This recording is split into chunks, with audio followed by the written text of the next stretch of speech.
Welcome to our channel. ఈ నా అన్వేష్ అన్న పర్సన్ ప్రతి మనిషిని తీసుకువచ్చి ఒక యూట్యూబ్ ఛానల్లో పెట్టుకొని డబ్బులు సంపాదిస్తారు. ఓకే, వాళ్ళు బెట్టింగ్లు చేసి ప్రమోట్ చేసి తప్పు చేశారు.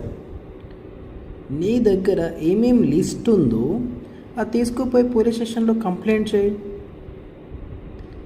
వాళ్ళ పర్సనల్ లైఫ్ మీద ఎందుకు అటాక్ చేస్తున్నావు?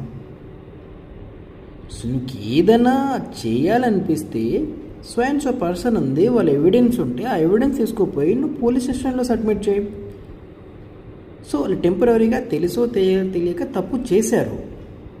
ఓకే, చేస్తే వాళ్ళకి సంబంధించిన చట్టాలు ఉన్నాయి కదా, ఆ చట్టాల దగ్గర నువ్వు తీసుకుపోయి నువ్వు కంప్లైంట్ రేస్తే ఒక సిటిజన్ లాగా, రెస్పాన్సిబుల్ పర్సన్ లాగా వాళ్ళ లైఫ్ని తీసుకొచ్చి మొత్తం సోషల్ మీడియాలో వేసి ఈ విధంగా నువ్వు డబ్బులు సంపాదించుకొని ఏం బాగుపడతావు? వాళ్ళ మీద సంపాదన వీడియోస్ పెట్టి వాళ్ళ డబ్బులు సంపాదిస్తున్నావు. వాళ్ళు చేసింది వాస్తవం 100% రాంగ్. అంటే ఒక యూట్యూబర్ ఫేమస్ అయ్యి వాళ్ళు చెప్పే మాటలు నిజంగా ఉంటాయని చెప్పేసి, లేదంటే నిజంగా ఉండొచ్చు ఆ సంపాదన అని చెప్పేసి చాలామంది మోసపోయారు, కోట్లలో మోసపోయారు. వాస్తవం అది.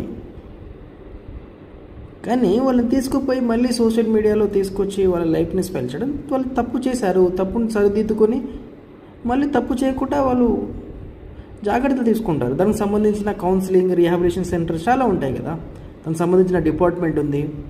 నీ దగ్గర ఎంత ఎవిడెన్స్ ఉంటే అంత ఎవిడెన్స్ తీసుకుపోయి నువ్వు సైబర్ క్రైమ్లో కానీ, నువ్వు పోలీస్ డిపార్ట్మెంట్లో కానీ, ఆన్లైన్ సిస్టమ్ వచ్చింది 0 FIR అని కంప్లైంట్ రేస్ చేయను.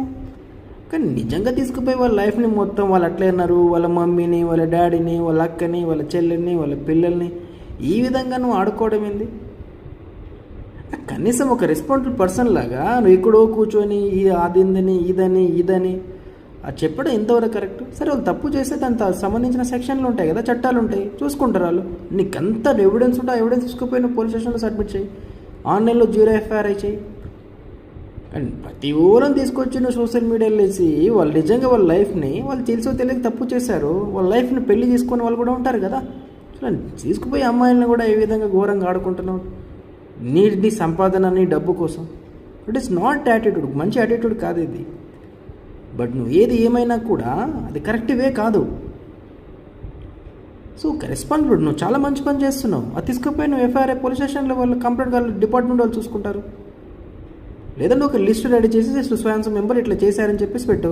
It is not correct.